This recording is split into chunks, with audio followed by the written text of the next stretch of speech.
just a short video showing off this 2004 movement, which is no name, no brand, no nothing. There's no info on it on the internet except from the AliExpress and eBay listings. So I'm making a short video showing you that this is what you get excluding the hands. What I did was I got the NH35, which can also be the NH36 or 4R hands. And what I did was I took the hands where the like opening is for the actual, like, imagine this is the hole.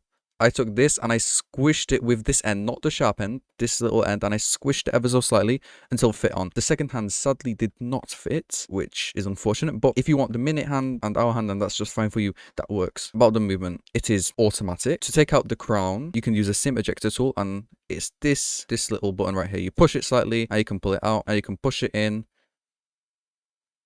push the button and push the crown in, and it fits. And that's pretty much all I wanted to show you in this video. If you're curious about me making a DIY watch with it, then see this video right here.